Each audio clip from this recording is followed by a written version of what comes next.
प्यारे दोस्तों, 15 अगस्त एक तारीख जो भारत के लिए आजादी का जश्न है, लेकिन बांग्लादेश के इतिहास का सबसे काला दिन। उस दिन बांग्लादेश के बंगबंधु शेख मुजीबुर रहमान के परिवार का कत्लेआम हुआ। एक ऐसा कत्ल जिसने पूरी दुनिया को हिलाकर रख दिया। यह कहानी है सत्ता, साजिश और विश्वासघात की, जहां गोलियों की गूंज ने न केवल एक परिवार को खत्म कर दिया, बल्कि एक पूरे देश को सदमे में डाल दिया। आज हम बात करेंगे बांग्लादेश की राजनीति में दो ताकतवर बेगमों की कहानी के बारे में, जो सत्ता की जंग से शुरू हुई और दोस्त से दुश्मन बन गई। सत्ता, संघर्ष और साजिशों से भरी इस कहानी ने देश की दिशा बदल दी। आइए जानते हैं इन दो बेगमों की अनसुनी दास्तान के बारे में। प्यारे दोस्तों, कहानी में आगे बढ़ने से पहले आपसे एक छोटी सी रिक्वेस्ट है। अगर आपको हमारी मेहनत पसंद आ रही है तो हमारे चैनल को सब्सक्राइब और इस वीडियो को लाइक जरूर करें। आपका प्यार और सपोर्ट हमें बेहतर कंटेंट बनाने की प्रेरणा देता है। तो चलिए अब बिना देर किए कहानी में आगे बढ़ते हैं। बांग्लादेश की राजधानी ढाका में एक जगह है जिसका नाम है 32 धान मंडी। 15 अगस्त 1975 को बांग्लादेश की आर्मी इसी 32 धान मंडी में बने एक बंगले पर गोलियां बरसाते हुए अंदर दाखिल होती है। गोलियों की आवाज सुनते ही राष्ट्रपति शेख मुजीबुर रहमान ने सेना अध्यक्ष जनरल सफीउल्लाह को फोन किया। उन्होंने कहा कि तुम्हारे सैनिकों ने मेरे घर पर हमला बोल दिया है, ये क्या हो रहा है। उन्होंने सेना अध्यक्ष से कहा कि वे अपने सैनिकों को वापस बुलाएं। इस पर सेना अध्यक्ष ने उन्हें अपने घर से बाहर निकलकर आने को कहा, लेकिन वह घर से बाहर निकल पाते इससे पहले ही एक गोली उनके सीने से पार हो जाती है। शेख सीढ़ियों से गिरते हुए जमीन पर आ जाते हैं और इसके बाद वहां मौत का तांडव शुरू होता है। सबसे पहले शेख मुजीबुर रहमान की पत्नी को, फिर उनके बेटे जमाल को और इसके बाद उनकी दोनों बहुओं को गोलियों से भून दिया जाता है और आखिर में उनके 10 साल के बेटे रसेल मुजीब को भी नहीं बख्शा और गोली मारकर हत्या कर दी। राष्ट्रपति के पूरे परिवार को खत्म करने के बाद उनकी डेड बॉडीज को घसीटकर एक ट्रक में डाला गया और उनके पिता की कब्र के पास में दफनाया गया और वहीं उनके बाकी परिवार को ढाका के कब्रिस्तान में एक बड़ा सा गड्ढा खोदकर दफना दिया गया। बांग्लादेश में हुए इस कत्लेआम की खबर जैसे ही दुनिया में फैली, हर कोई हक्का बक्का रह गया, क्योंकि ये वही शेख मुजीबुर रहमान थे जिन्होंने पाकिस्तान से लड़कर बांग्लादेश को आजाद करवाया था। दुनिया उन्हें बंगबंधु के नाम से जानती थी और बांग्लादेश की जनता उन्हें राष्ट्रपिता कहती थी। इस हमले ने शेख मुजीबुर रहमान के पूरे परिवार को खत्म कर दिया, लेकिन उन्हीं की बेटी शेख हसीना बांग्लादेश की प्रधानमंत्री बनी। यही नहीं, शेख हसीना कुल 20 साल तक बांग्लादेश के प्रधानमंत्री बनी रही। लगातार 4 बार प्रधानमंत्री बनने वाली वो दुनिया की पहली महिला हैं। हसीना की पार्टी आवामी लीग ने 299 में से 222 सीटों में जीत हासिल करके अपनी सरकार बनाई। लेकिन सवाल यह आता है कि जब आर्मी ने शेख मुजीबुर रहमान के पूरे परिवार को ही खत्म कर दिया था, तो यह कैसे मुमकिन हुआ? आखिर हसीना जिंदा कैसे बची? कैसे वह बांग्लादेश की सियासत की सबसे ताकतवर बेगम को हराकर सत्ता में आई? और कैसे अमेरिका के खिलाफ होने के बावजूद वह लगातार चुनाव जीतती रही? 15 अगस्त 1975 को शेख मुजीबुर रहमान और उनके परिवार के 18 लोगों को बुरी तरह मौत के घाट उतार दिया गया, लेकिन उस दिन 2 लोग बच गए। वे थी शेख हसीना और उनकी बहन शेख रेहाना, शेख मुजीबुर रहमान की 2 बेटियां। उस दिन हसीना और रेहाना डॉक्टर वाजिद के साथ जर्मनी में थी। डॉक्टर वाजिद शेख हसीना के पति थे, जो एक न्यूक्लियर साइंटिस्ट थे, और परिवार के साथ वो ब्रसेल्स में थे। जैसे ही हसीना को यह खबर मिली कि उनके पिता और परिवार के बाकी लोगों को गोलियों से भून दिया गया है, हसीना को अपने कानों पर यकीन नहीं हो रहा था। हसीना के पैरों तले से जमीन खिसक गई। कुछ दिनों के बाद एक और भयानक खबर आई, उनके बचे हुए रिश्तेदारों को भी मार दिया गया। इस पूरे हत्याकांड का एक ही उद्देश्य था, शेख मुजीबुर रहमान यानी बंगबंधु का नाम लेने वाला कोई न बचे। लेकिन कहते हैं ना, जाको राखे साइयां मार सके ना कोई। शेख हसीना और रेहाना, जिनका बचना बांग्लादेश के इतिहास के लिए एक मोड़ साबित हुआ। इन सभी सवालों का जवाब छुपा है 2 बेगमों के झगड़ों में, जिसका किस्सा सुनाने के लिए हमें चलना होगा इतिहास के उस दौर में जब बांग्लादेश को नई नई आजादी मिली थी। यह कहानी 26 मार्च 1971 से शुरू होती है। वह दिन था जब पूर्वी पाकिस्तान, जो आज बांग्लादेश के नाम से जाना जाता है, आवामी लीग के लीडर शेख मुजीबुर रहमान, जिन्हें बंगबंधु के नाम से जाना जाता है, उन्होंने बांग्लादेश को पाकिस्तान से अलग और स्वतंत्र देश बनाने की घोषणा की। शेख मुजीबुर रहमान का यह कदम पाकिस्तान सरकार के लिए एक कड़ी चुनौती थी। क्योंकि इससे पाकिस्तान के अस्तित्व पर सवाल उठ रहे थे। शेख मुजीब का इरादा था कि बांग्लादेश को अपनी स्वतंत्रता मिले, लेकिन पाकिस्तान ने इसे एक विद्रोह मान लिया और बांग्लादेश में एक बड़ा मिलिट्री ऑपरेशन सर्चलाइट शुरू कर दिया। पाकिस्तान ने 25 मार्च 1971 को ढाका में ऑपरेशन सर्चलाइट शुरू किया।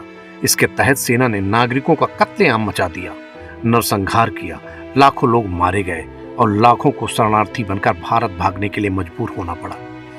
बांग्लादेशी नागरिकों ने अपने स्वतंत्रता संग्राम की शुरुआत की और इस संघर्ष में भारत ने बांग्लादेश की मदद की।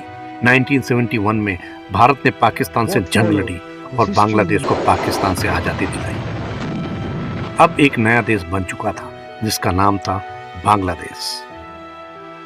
लेकिन देश बनने के बावजूद भी बांग्लादेश में शांति नहीं रही। बांग्लादेश मुक्ति संग्राम में शेख मुजीब का साथ देने वाले कुछ नेताओं को लगा कि शेख मुजीब ने उनका हक और क्रेडिट नहीं दिया। इसके अलावा उन पर भ्रष्टाचार के आरोप भी लगने लगे। साथ ही बांग्लादेश की सेना के कुछ अधिकारियों को राष्ट्रपति बनने का ख्वाब था, जो मुजीब की सरकार के खिलाफ थे। 15 अगस्त 1975 को बांग्लादेश सेना के कुछ अफसरों ने तख्ता पलट कर दिया। इस साजिश में शेख मुजीबुर रहमान और उनके पूरे परिवार की बेरहमी से हत्या कर दी गई। केवल उनकी 2 बेटियां शेख हसीना और रेहाना इस हमले से बच पाई, क्योंकि वे उस समय देश से बाहर थी। शेख हसीना और रेहाना ने भारत से मदद मांगी। जब यह बात उस वक्त की प्रधानमंत्री इंदिरा गांधी तक पहुंची तो उन्होंने तुरंत उन्हें शरण देने का फैसला किया। भारत में हसीना और उनके परिवार का नाम बदलकर और कड़ी सुरक्षा में रखा गया। इस दौरान ढाका में उनके पिता के हत्यारे खुलेआम घूमते रहे। शेख हसीना से यह देखा नहीं जा रहा था। सालों तक भारत की शरण में रहने के बाद आखिरकार 1981 में शेख हसीना ने बांग्लादेश वापस लौटने का फैसला कर लिया। अवामी लीग के कुछ नेताओं ने उन्हें राजनीति में शामिल होने के लिए मनाया। हालांकि उनके पति डॉक्टर वाजिद चाहते थे कि हसीना राजनीति से दूर रहे, क्योंकि उन्हें डर था कि राजनीति में लौटने से हसीना की जान खतरे में पड़ सकती है। लेकिन हसीना के दिल में अपने पिता की हत्या का गुस्सा और न्याय का जुनून था। उन्होंने अपने पति को समझाया और बांग्लादेश लौट आई और अपने पिता की पार्टी को आगे बढ़ाने का फैसला लिया। इस बार उन्होंने आवामी लीग की प्रेसिडेंट बनकर राजनीति में कदम रखा। यह वह समय था जब बांग्लादेश की जनता एक ऐसे शासन के तहत जी रही थी जिसमें आर्मी की तानाशाही का बोलबाला था। लोग परेशान थे, लेकिन एक नाम था जो इस अत्याचार के खिलाफ आवाज उठा रहा था। वह नाम था शेख हसीना का। उनकी आवाज उस समय बांग्लादेश की हवा में गूंज रही थी जब उन्होंने आर्मी की तानाशाही का खुलकर विरोध किया। आर्मी ने हर कदम में शेख हसीना को चुप कराने की कोशिश की। उन्हें कई बार हाउस अरेस्ट भी किया, लेकिन हसीना बांग्लादेश में डेमोक्रेसी के लिए लड़ती रही। लेकिन हसीना के इस संघर्ष में एक और बहुत महत्वपूर्ण मोड़ तब आया जब हसीना को एक और मजबूत साथी मिला। यह साथी थी खालिदा जिया। खालिदा जिया जियाउल रहमान की पत्नी थी, जो शेख मुजीबुर रहमान की हत्या के बाद बांग्लादेश के राष्ट्रपति बने। वैसे तो वह शेख मुजीबुर रहमान के अच्छे दोस्त थे, लेकिन उन्हें लगता था कि बांग्लादेश के मुक्ति संग्राम में उन्होंने देश के लिए जो काम किया उसका क्रेडिट मुजीब ने उन्हें कभी नहीं दिया। इसी वजह से वो मुजीबुर रहमान से खफा थे। कहा जाता है कि मुजीब की हत्या में भी उन्हीं का हाथ था। जब जियाउर रहमान प्रेसिडेंट बने तो उन्होंने आर्मी चीफ बनाया इरशाद को, बिना यह जाने कि इसका अंजाम क्या होगा। वह कहते हैं ना कि इतिहास अपने आप को दोहराता है। जियाउर रहमान के साथ में भी वही हुआ जो शेख मुजीबुर रहमान के साथ हुआ था। कहते हैं कि आर्मी कुछ दूसरे ऑफिसर जिया से नाराज थे, इसलिए उन्होंने जिया को रास्ते से हटाने का प्लान बनाया।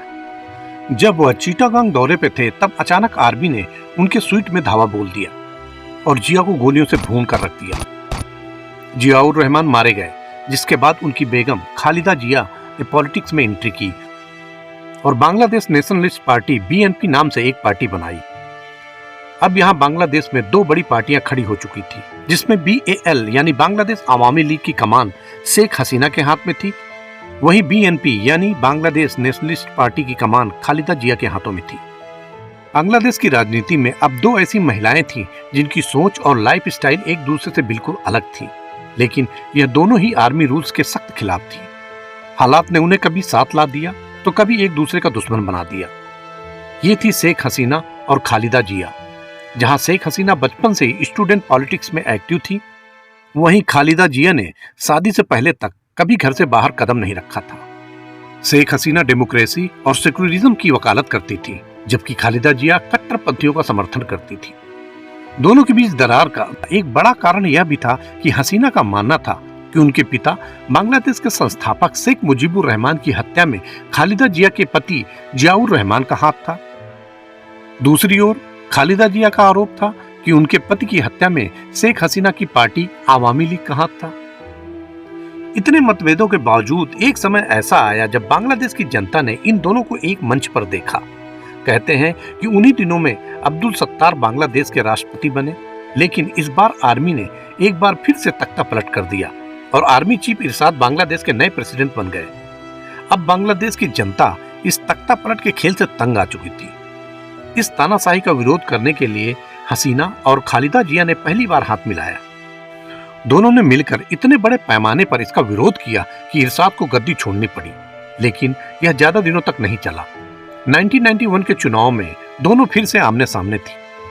खालिदा की पार्टी बीएनपी ने चुनाव जीता और शेख हसीना की पार्टी विपक्ष में बैठने पर मजबूर हुई। हालांकि हसीना ने चुनाव में धांधली के आरोप लगाए, लेकिन वास्तविकता यही थी कि जनता ने खालिदा को चुना था। प्रधानमंत्री बनते ही खालिदा जिया ने एक ऐसा कदम उठाया जिसने बांग्लादेश में विवाद खड़ा कर दिया। उन्होंने जमाते इस्लामी पर से बैन हटा दिया, जिसने बांग्लादेश की आजादी के समय में पाकिस्तान का समर्थन किया था। इस फैसले से देश में माइनॉरिटी और उदार विचारधारा के लोगों के बीच में डर का माहौल पैदा हो गया।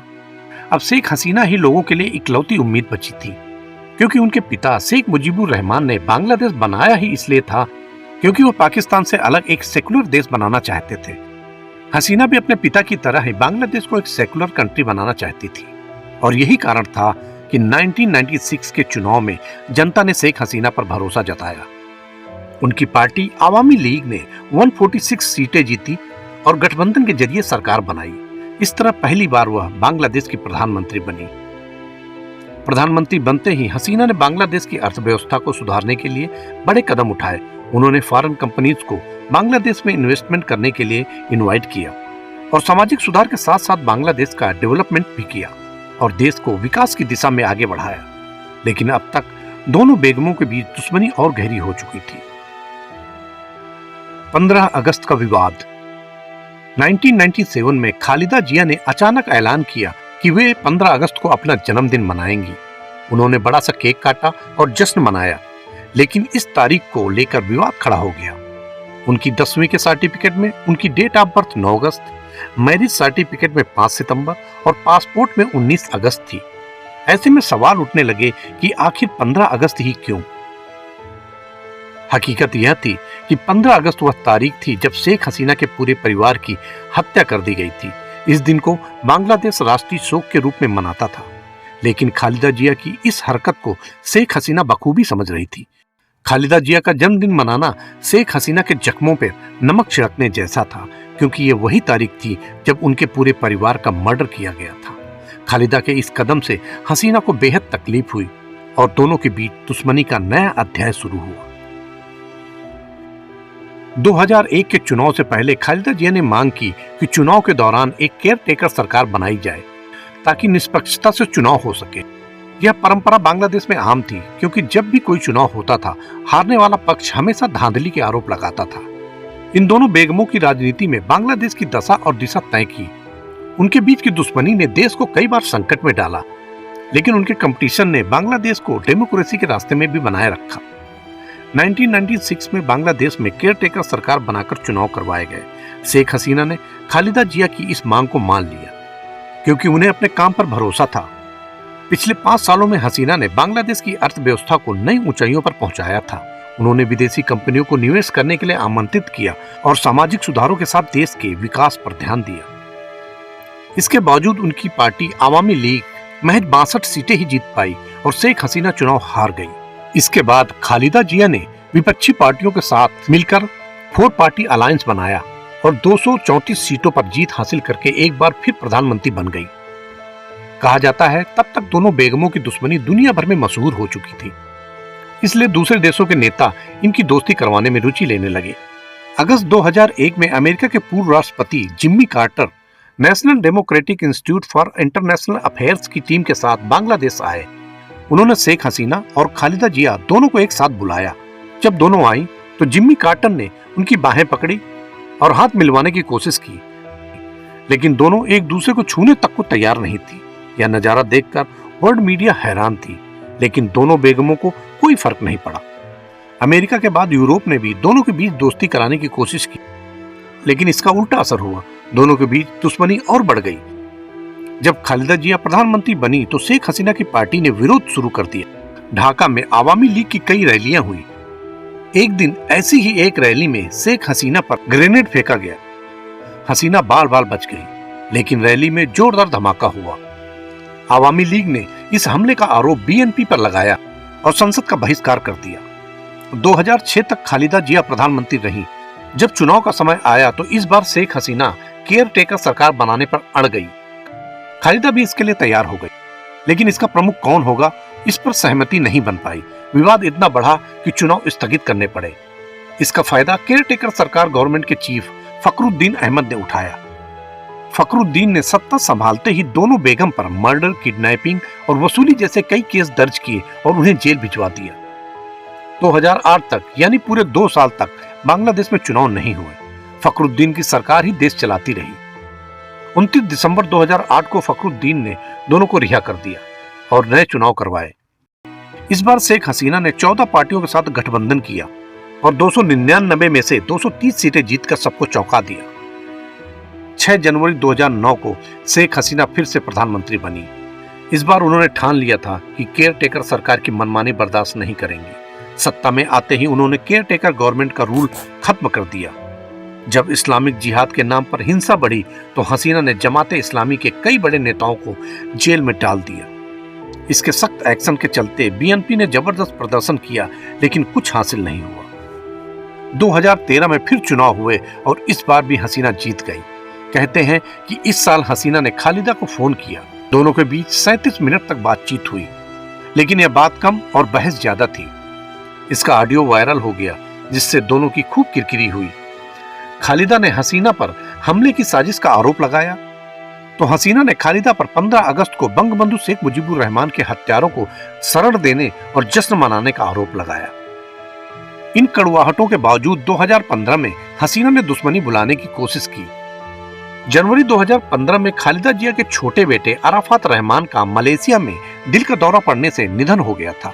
प्रधानमंत्री शेख हसीना दुख जताने के लिए खालिदा के घर गई, लेकिन खालिदा ने उन्हें घर में घुसने ही नहीं दिया। हसीना 5 मिनट तक दरवाजे पर खड़ी रही, लेकिन अंदर से जवाब आया कि खालिदा दवा खाकर सो रही हैं। हसीना लौट गई, लेकिन इस घटना से दुश्मनी और बढ़ गई। इसके बाद जब चुनाव का समय आया तो खालिदा तैयार थी, लेकिन इससे पहले ही कोर्ट ने उन्हें 10 साल की सजा सुना दी और चुनाव लड़ने पर प्रतिबंध लगा दिया। और इस तरह बांग्लादेश की राजनीतिक लड़ाई में एक और नाटकीय मोड़ आ गया। हुआ यूं था कि 72 साल की खालिदा और उनके बेटे तारिक रहमान समेत 5 लोगों पर 1 करोड़ 62 लाख रुपए का गबन का आरोप लगा। यह पैसा जिया ट्रस्ट को विदेश से दान के रूप में मिला था। इलेक्शन से पहले करप्शन के इस केस में खालिदा को दोषी करार दिया गया और 8 फरवरी 2018 को उन्हें अरेस्ट कर लिया गया। खालिदा ने इसे राजनीतिक कार्रवाई बताया, लेकिन जब हसीना से इस बारे में पूछा गया तो वह बोली कि उनके साथ जो हो रहा है वह उनके पुराने कर्मों की वजह से हो रहा है।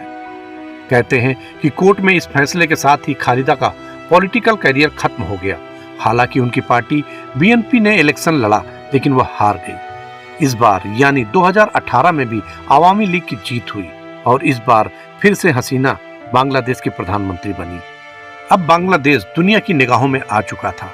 वो इसलिए क्योंकि बांग्लादेश के पास थी दुनिया की सबसे बड़ी खाड़ी बे ऑफ बंगाल यानी बंगाल की खाड़ी, जो बांग्लादेश के लिए बहुत महत्वपूर्ण है।